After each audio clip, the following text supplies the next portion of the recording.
নমস্কার, সঞ্জয় দেব শাস্ত্রীর তরফ থেকে সকল দর্শক বন্ধুদের স্বাগত। আজ আলোচনা করব পুরীর জগন্নাথ মন্দির নিয়ে।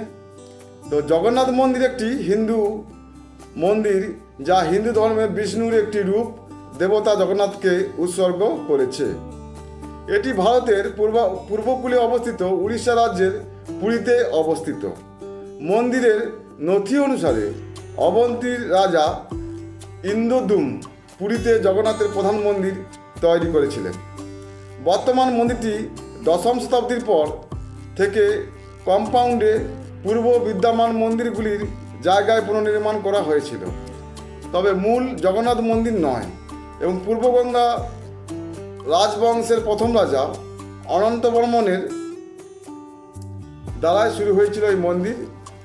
মন্দিরের অনেক আচার অনুষ্ঠানের ওডিয়ান তন্ত্রের ওপর ভিত্তি করে তৈরি, যা মহাযান তন্ত্রের পাশাপাশি শবরী তন্ত্রের পরিমার্জিত সংবরণ, যা যথাক্রমে শবরী তন্ত্রের পরিমার্জিত সংবরণ, তান্ত্রিক বৌদ্ধ ধর্ম এবং উপজাতির বিশ্বাস থেকে উদ্ভূত।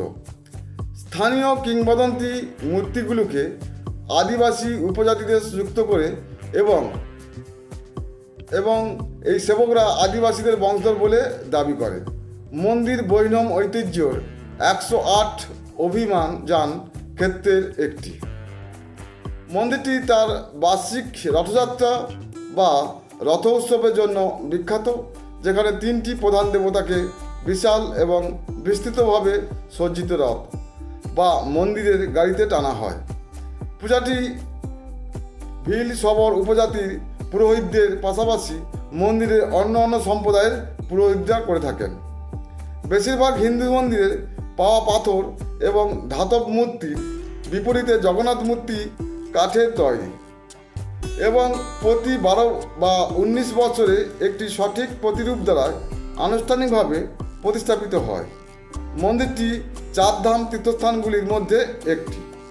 এটিও বিখ্যাত কারণ অনেক কিংবদন্তি বিশ্বাস করে যে কৃষ্ণের হৃদয় এখানে স্থাপন করা হয়েছিল এবং এটি থেকে যে উপাদান তৈরি করা হয় তা হৃদয়ের ক্ষতি করে, তাই তাদের 7 বছর এটি পরিবর্তন করতে হয়। মন্দিরটি সমস্ত হিন্দুদের কাছে এবং বিশেষ করে বৈষ্ণব ঐতিহ্যের জন্য পবিত্র। অনেক মহান বৈষ্ণব সাধক যেমন রামানুজাচার্য, মাধবাচার্য, নিম্বারকাচার্য, বল্লভাচার্য এবং রামানন্দ মন্দিরের সাথে ঘনিষ্ঠভাবে জড়িত ছিলেন। রামানুজ মন্দিরের দক্ষিণ পূর্ব কোণে ইমার মঠ প্রতিষ্ঠা করেন এবং আদি শঙ্করাচার্য গোবর্ধন মঠ প্রতিষ্ঠা করেন, যা 4 শঙ্করাচার্যের একটি আসন। এটি গৌড়ীয় বৈষ্ণব ধর্মের অনুসারীদের জন্য বিশেষ তাৎপর্যপূর্ণ, যার প্রতিষ্ঠাতা চৈতন্য মহাপ্রভু দেবতা জগন্নাথের প্রতি আকৃষ্ট হয়েছিলেন এবং বহু বছর ধরে পুরীতে বসবাস করেছিলেন শ্রী চৈতন্যদেব। সবাই ভালো থাকবেন, সুস্থ থাকবেন। নমস্কার।